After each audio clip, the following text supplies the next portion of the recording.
So it's nice to be here, see so many familiar faces, and thank you for Dennis who organized the event, and Yakov who agreed to come.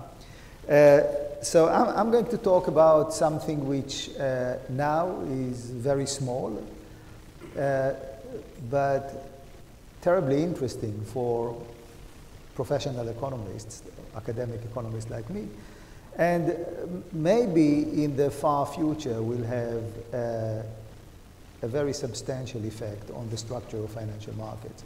It's not there yet, but if you like to think about the far future, then this might be interesting. And as far as I understand, when Yakov talks, it's going to be global politics, but I'm going to talk about very, very tiny things. So it's based on work that I've been doing with two colleagues, Julian Franks from London Business School and Nicolas Serrano Velarde from Bocconi University. Yes. And it is about the can you just turn the volume down? Yeah. It is about the following problem. It's about the future of fintech. So in theory, fintech might have a huge effect on the way that financial markets operate.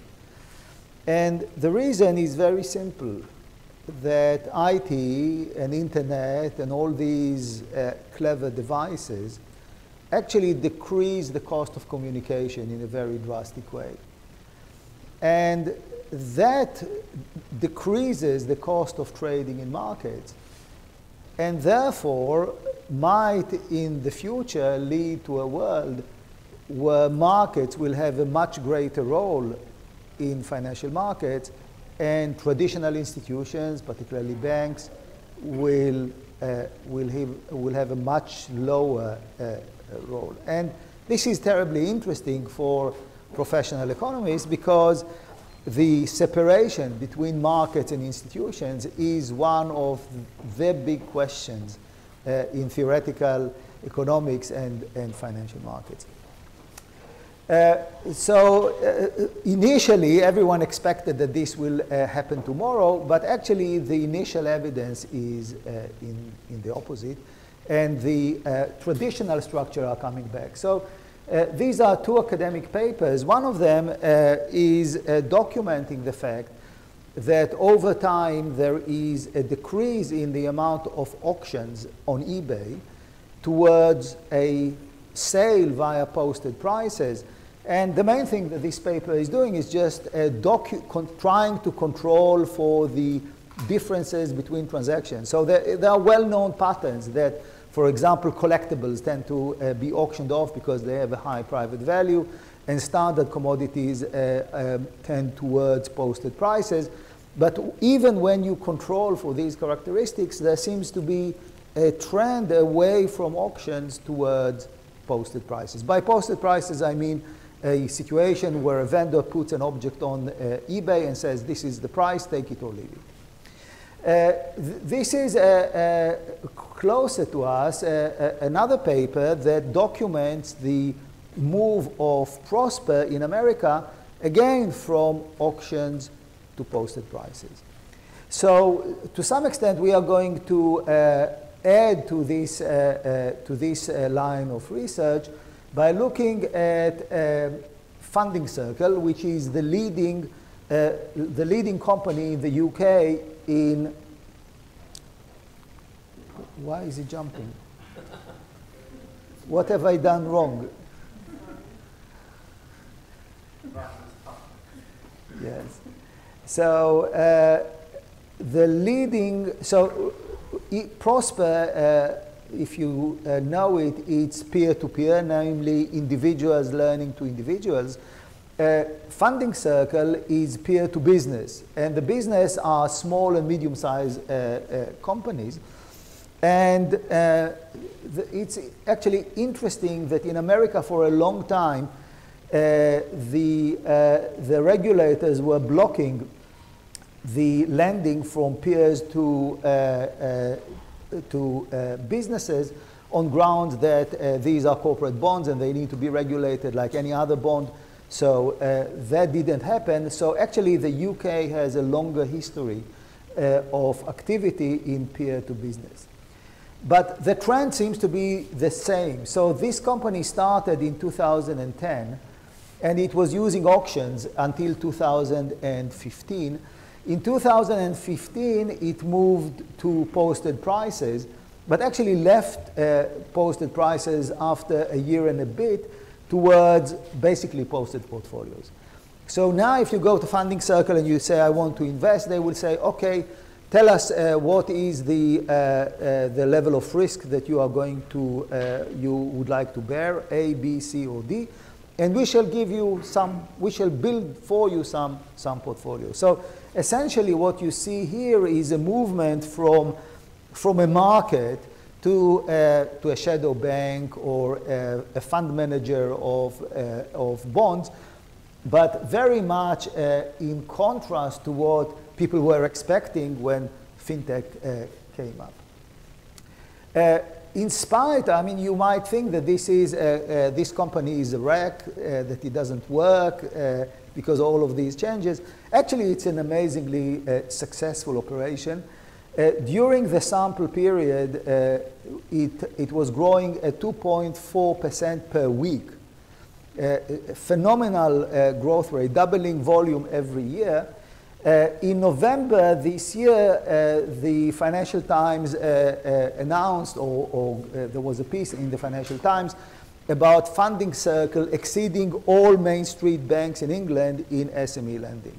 Okay, so SME lending is a small bit. So just to remind you, SME is a big thing in any economy. So SME is, I'm doing also work in China now. 80% of city employment is by SMEs. The giants employ only 20%. And this is the pattern in every economy. SMEs are a very, very big chunk of the economy, albeit in every economy deprived of capital.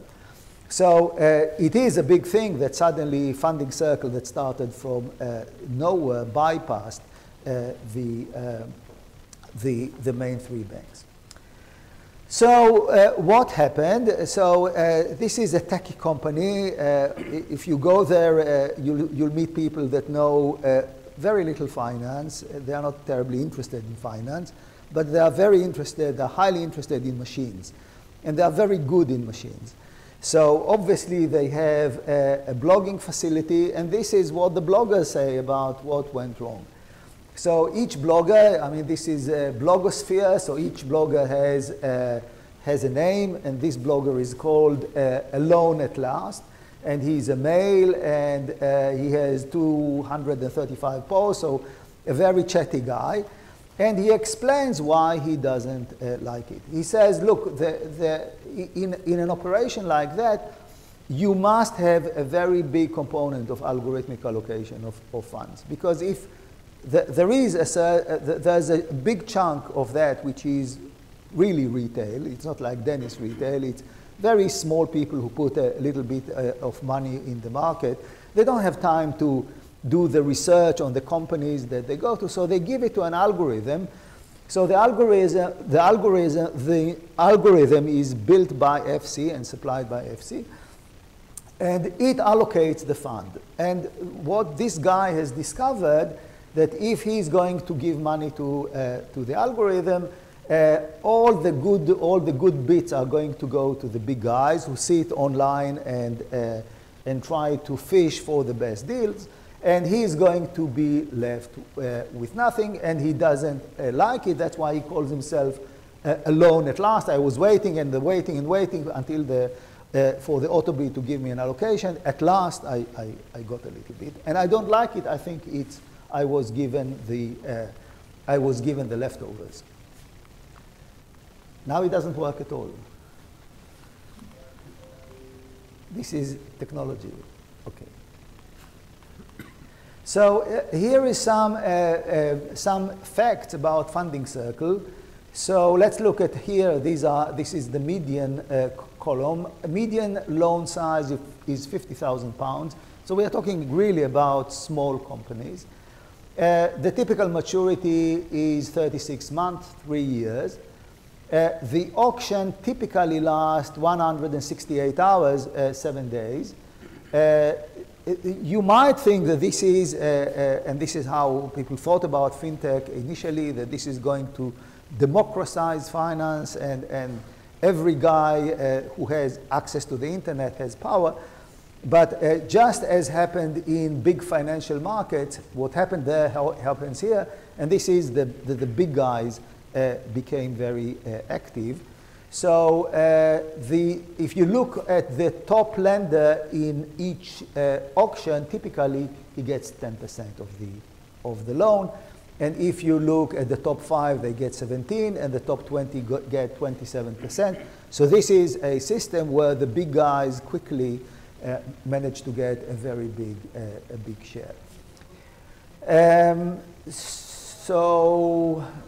And here you see the share of the auto bid, very, very important, 50%. 50% of the business is done by the algorithm. The interest rate of an A-score loan is 8.5%. Default rate is relatively low, 3.2%. So you might think that the risk premium is about 5%. It's actually lower than that, because these loans are amortized monthly, and if they default, they typically default halfway through. Surprisingly, conditional on defaulting, they have a recovery rate of 22%, which is amazing for unsecured loans. So typically in the British market, you're unsecured, the client defaults, the borrower defaults, you get nothing. So that 22% is a lot, and it seems to be going up. They now estimate 50%, a recovery rate of 50%. And how they get these recovery rates of 50% is a topic. How they manage to do it is a topic for another paper. I don't have time to talk about it today. What is important to emphasize is that FC doesn't have any exposure to the loans. So if the buzzword of financial analysis today is that you must have some skin in the game, they don't have any skin in the game. They just broker the loan, and if something goes wrong, if the client defaults, then they will step in and kind of operate on behalf of all these small guys. I should have put on this slide the number of lenders typically to a loan. It's something like 150 lenders per loan. So you have all these small guys. Someone has to coordinate it. FC will do it for them. But whatever is lost to the lender and not to FC. What FC loses is this 1% commission that it collects on the payment, but otherwise it doesn't have any exposure. Okay, this is how the auctions actually work. And all these characteristics are very important to understand what's going on there. So these are multi-unit auctions. We call eBay auction a unit auction, where the whole object which is being sold goes to one buyer.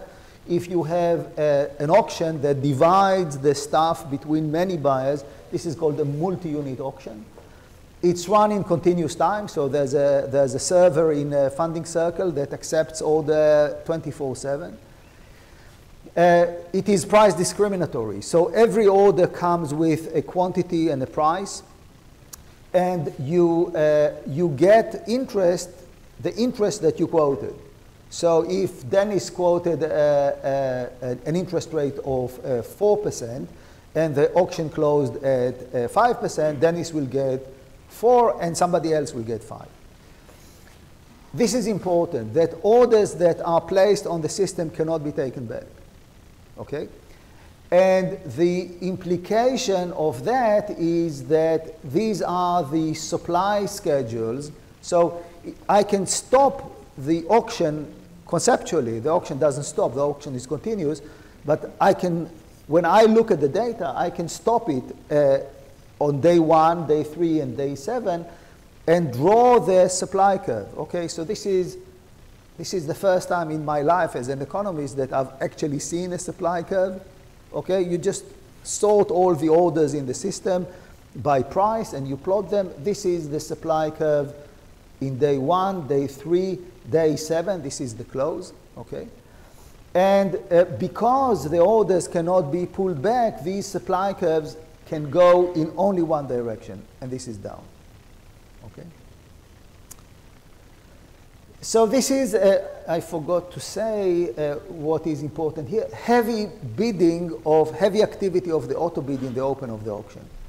So, I mean, if you read the paper, there's a very long description of how exactly it works, but the bottom line is something like the following. That in the open, the auto bid is placing this supply curve in the market. Okay? And that supply curve determines a price which is the marginal close. So again, if you remember, Dennis getting 4, and so the marginal close is here. And from that point onwards, along the time of the auction, that the auction is open, active bidders, those who don't use the auto bid, will put in orders. And these orders, if they want an allocation, they will have to undercut the auto bid a bit. And that way, they push the price down until the auction closes at day 7. So once the auction closes, this is, we call this rate the marginal rate, and the integral below this trapezoid is the average rate, and this is what the borrower actually pays. Now, this auction, I mean, it's not rocket science to operate the auction or even to write the software, but from an economic point, from the point of view of economic theory, this is a very complicated auction. And the reason is that economics has a wonderful theory, a theory of auctions, but this auction is miles away from what the economic theory knows and understands well. Okay, so the auction that we understand well is sealed bid, unit auction, okay, and public value, okay? Sorry, private value. This is public value, and it is open, and it is continuous time, and it is discriminatory. So we don't have a good theory. We don't have a theory off the shelf that we can use in order to analyze the auction. So what we do in order to make progress is just to use the standard bottom line test of pricing in finance, and this is information efficiency. First of all, is it the case that these auctions add anything to the credit score of the loan? Okay? If this is a good auction, you would expect it to add information on top of the credit score with which the auction opened. And you would like to know how much information is being added and whether that information is priced properly or is not priced properly. So this is a little simulation that explains how these auctions work. So we simulate, this is a Monte Carlo simulation. A Monte Carlo simulation is where you create data on a machine, and then you do your statistics on the artificial data that you generate. So this is a simple story. You have two signals or two sources of information about the default risk of the loan. One is the credit score, and one is some sort of a signal that the market has. We as people who do the research don't see that information. Okay, but the market, the trades, does see that information. So what it does is to combine in a statistically efficient manner, to combine the information that comes from the credit score and the information that comes from the other score, and tries to price the loan according to the level of risk. And then if once you run the regression, So the relevant regression that we would like to run is the event of default. So this is a variable that gets the value of 1 if the loan defaults and 0 otherwise on the interest rate. And what we expect under information efficiency is that this coefficient is going to be 1. Why 1? Because 1% increase in the interest rate should predict a 1% increase in the default probability. It's interesting that the credit score should have a coefficient of 0. So what you see here is the Monte Carlo simulation. And in the perfect case, indeed, here the coefficient of the interest rate comes very, very close to 1. The credit score comes close to 0. The credit score loses the information that it has because all the information already is priced into the interest rate. So this is how much time do I have? Okay. So this is the regression. So as I said, this regression is run on data which is artificially created by a computer. This is information. This is the regression. This regression, the default, the event of default on the interest rate and a bunch of all other stuff. And what you see is that the average interest rate indeed predicts the event of default, namely that if a loan has a higher interest rate, that interest rate is indeed predicting that the loan has a higher probability of default. However, the coefficient is much smaller than 1 on the average interest rate and even lower than on the marginal interest rate. It is lower than 1, but very, very statistically significant, namely that the relationship between interest rates and default probabilities is statistically very strong and very reliable. And we also put in the regression the credit scores. The credit scores are here, and they do come significant. So what we see already is basically the finding of the paper that the auction is collecting information over and above what the credit score has. So the credit score is based, I should have said it before, the credit score is based on basically on credit histories. And credit histories are collected in England in a very, very meticulous way. Probably England has the best system of credit scores. So I don't know if you know it, but if you have a British bank account, you'll put your bank account number in Google and you will get the credit history of the account. So it's an extremely efficient way of tracking creditors, and any check that bounced back is there. Okay, so there's a lot of information. These credit scores are not just something that a guy in an office has concocted. It's based on serious number, but the auction is adding information over and above. So what you see already is that the auction is generating information, but it does not reach information efficiency.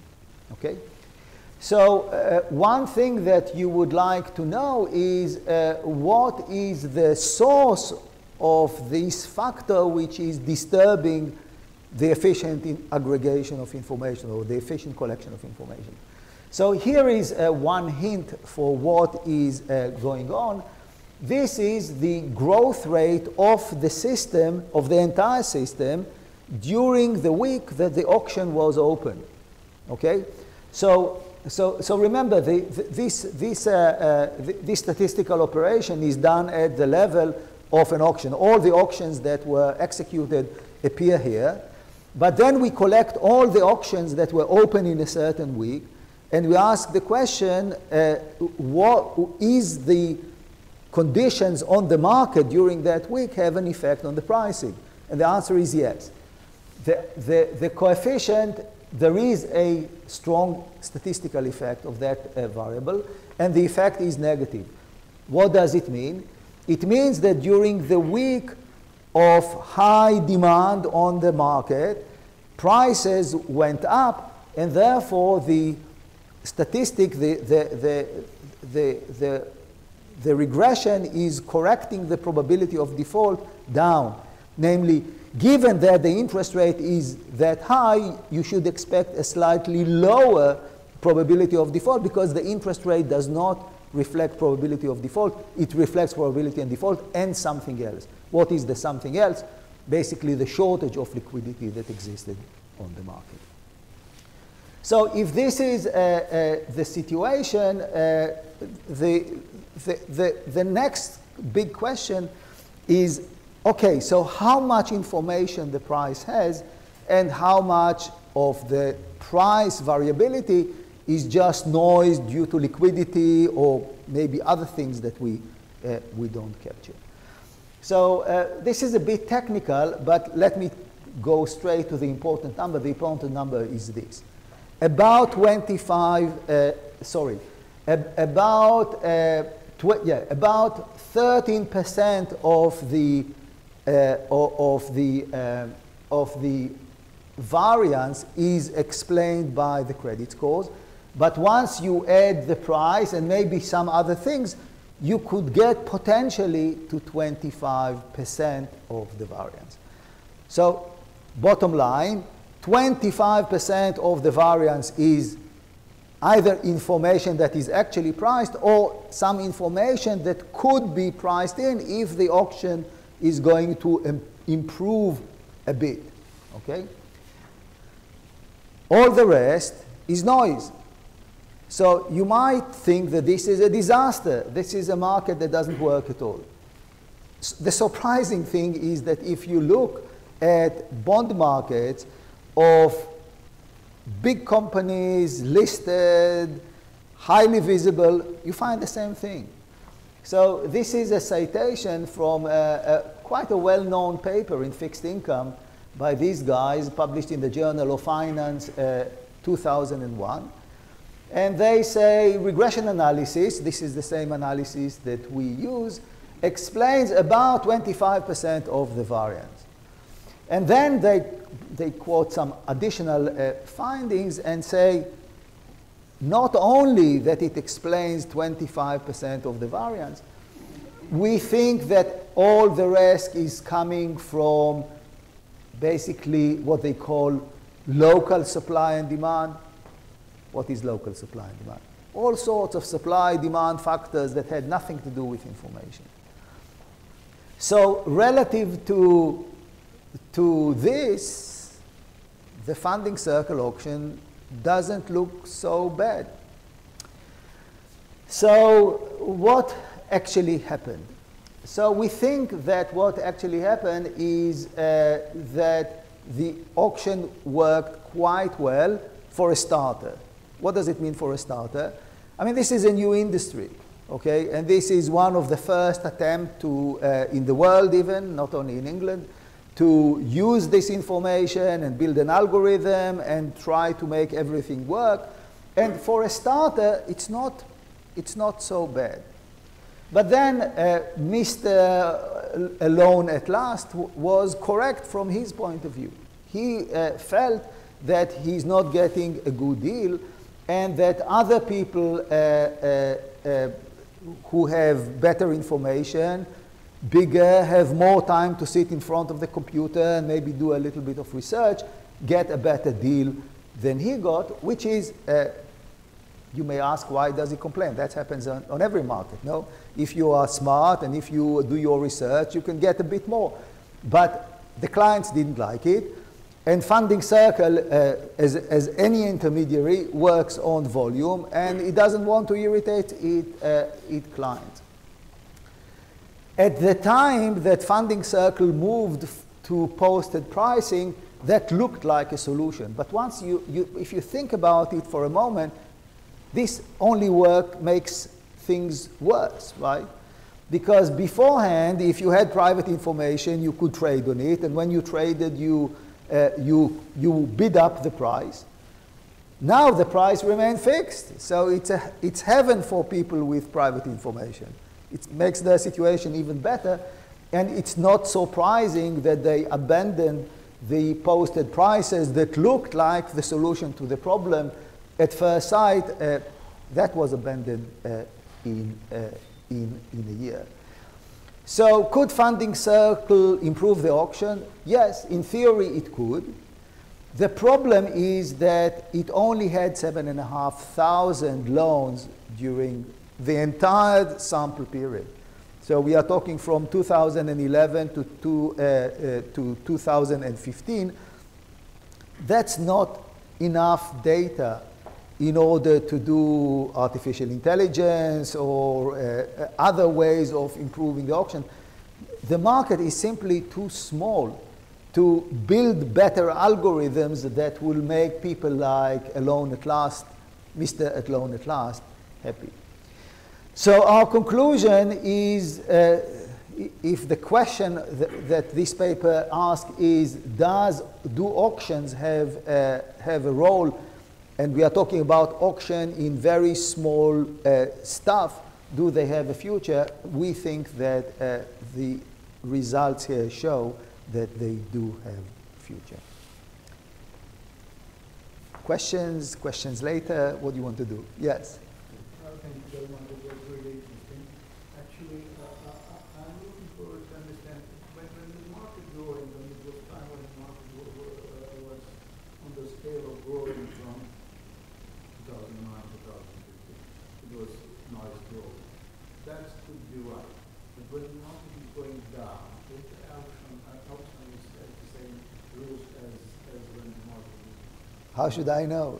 I haven't seen a market going down. So this is an open question. Obviously, it's an interesting question, but it's not a question that has at least a statistical answer. So, I mean, if you look back at these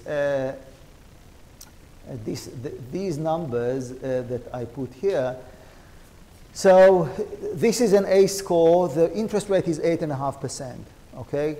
The probability of default is 3.2%, but the loss given default is only about 50%, because as I said, half the loan is being priced. So 3.2% is the default rate per loan, but if you think in terms of default rate per pound, this is about half of this number. So the market was treating these loans as quite risky, maybe because they asked the question that you asked, and the answer that they got is that this was priced in. That's the issue what I'm asking for. I mean, the emotional part of the growing market and the emotional part of the declining market could reverse the rules of the auction as well, seems to. Well, I mean, the auction is not supposed to respond to, and if it is well structured, the volume could go down, but the rules should not change, okay? The rules of the auction should not change. Obviously, the pricing will change, okay, in some way. I think the big question that you're asking is whether this spread, which is significant, you know, it's 7% spread, whether 7% spread covers the risk of a downturn in the market. And this is a question that no statistician has an answer, because these markets did not exist before the financial crisis. We shall see when the next crisis comes. I just want to mention that we once had an MBA student from Argentina, and he was running a microfinance business in the Sierra in Argentina. And the way, he was a funny guy. And the way he did his business was to put an advert in the local radio. I'm coming tomorrow with some money. He would take his bike, put them on a night bus from Buenos Aires, and in the morning he will start riding around among the farmers and giving them loans. And I asked him what was the default rate when Argentina went into default in 2002. I don't know if you remember, but that was a financial disaster of a phenomenal scale. So the statistics is that about half of Argentinians were living in poverty in 2002. It was an enormous disaster, I think worse than Russia in '98. And I asked him what was the default rate. He said the default rate was very low, 2%. I asked him how come. He said these farmers are honest people. They can't look you in the eyes if they default. So it's not necessarily the case that these people default more than Royal Bank of Scotland with all its buildings and you know, all the glitz that we know has failed us in the financial crisis. So this is a question that we simply have to wait and see whether the 7% here is enough to compensate for the risk or not. Yes, more questions. So maybe we should, yeah. It's a very quick question. I'm trying to understand the cost of capital. So you see you're trying to compare institutional investors or big banks with retail, basically investors, right? So probably for retail investors, the cost of capital will be higher than for the big institutions. So I'm trying to understand why the interest rate in this case should be lower, because this is probably the biggest incentive for these companies to take loans from this funding circle rather than go to the just retail. Okay, so first of all, we don't have a full answer to the question because we know next to nothing about these companies. Okay, we know the credit rating, and the credit rating by and large comes from Experian, which is one of the companies in England there are two big companies that collect the credit history. So they provide most of the information comes from them. But we don't know much about the companies. We don't know how much leverage they have. We don't know what's the value of their assets. We don't know what's their turnover. We don't know all this stuff. Probably Experian knows, but we don't know. We think that these companies came to the market after they could not borrow any more from the banks. So they started with the bank, and they gave all the security that they could pledge to the bank. What we do know is that all these loans are unsecured. The interesting thing is that they are guaranteed, and they are guaranteed by the owner of the firm. The owner of the firm as a person is guaranteeing the loan of the company that he owns. To some extent, they are undoing limited liability. Okay? So why is that important? I mean, you might think that if the company goes bust, the owner goes bust. Well, yes, but for a small company, this is probably the case. I mean, these are really small companies. But what happens is that if they don't pay, Funding Circle can put them in personal bankruptcy. And personal bankruptcy in England is a very serious business. You can't run a company, you can't trade, your bank account might be freezed. So this is it's not like in America that you bankrupt and you just carry on. In England, it's a very serious business, which probably explains why the recovery rates are so high. Okay, so I mentioned here 22%, and it's currently probably close to 50%. So these are extremely high recovery rates, and probably that explains it. So the conclusion, the bottom line is that the banks are serving this market very badly. And that opens the door to providers of finance like Funding Circle. Did you try to compare the interest rate for the borrowers in the system and the borrowers with the same credit rating through traditional channels? through. Traditional channels in banks. So I would like to know what is the interest rate that the bank is lending them. Okay? Just for fun, I would like to know. And I guess it's going to be quite high, but we don't have the information. So we don't, I'm not even sure that Experian has the information, but if they have, they didn't give us the information. Even if we had this information, you don't compare like for like, because the bank loans in England are almost always secured, and these loans are unsecured, okay? So if the bank lend at 6% and Funding Circle at 8.5%, it's not clear that Funding Circle was giving them a bad deal. I mean, by revealed preference, if it was if the banks could offer them a better deal, they would go to the bank, okay? So again, this 8.5% on A loans and the 7% spread hint to how badly the SME market